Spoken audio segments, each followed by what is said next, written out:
أتيت وقد توزعت الهدايا.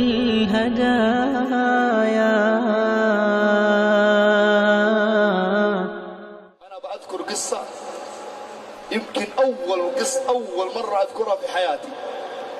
هذه القصة والله الذي لا إله إلا هو إني قلتها والآن بأذكرها لعدة أسباب. هذه القصة الشاب كان معنا وحضر معنا وسمع إلى ذكر الله عز وجل معنا، وكان كل ما يجلس معنا يبغى الهداية ويبغى الخير ويبغى الصلاح ويتأثر، لكن كان عنده خوية وكان عنده بنت ما يقدر يسيبها، هي اللي كانت تصد على الهداية، هي اللي كانت تصد على التوبة، هي اللي كانت تصد على الرجوع إلى الله. قدم بنت وقدم فتاة على أمر الله. والله الذي لا إله إلا هو أنا أعرف هذا الشاب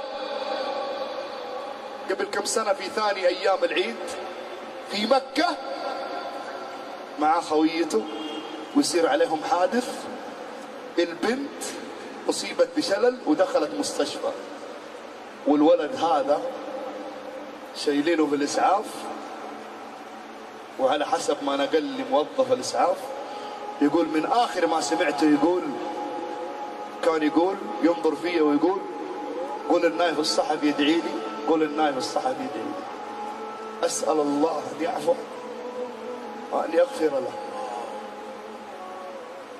يجعل قبره روضة من رياض الجنة. إيش اللي صده؟ إيش اللي رده؟ بنت.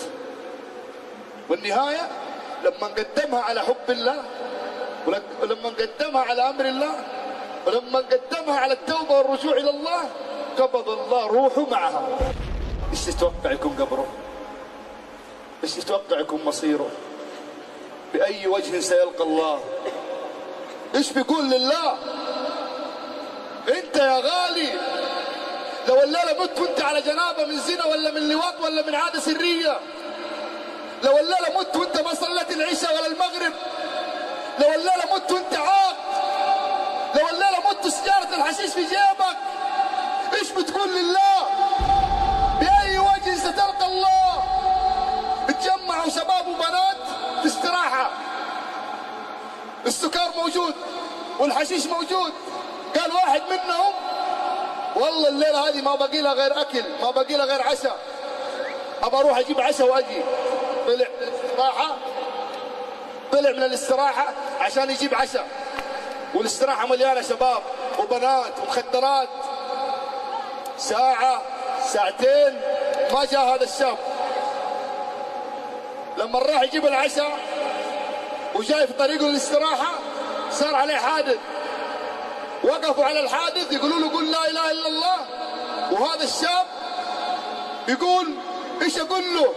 إيش أقول له؟ قالوا له مين؟ قال الله. أنت وأنا لو هذه الليلة انتقلنا إلى لقاء الله إيش بنقول لله؟ تدرون إيش نبغى نقول لله؟ نبغى نقول تائبين، نبغى نقول منيبين، نبغى نقول مقبلين، نبغى نقول يا رب عدنا إليك، رجعنا إليك، يا رب فرحناك بالتوبة والإقبال عليك.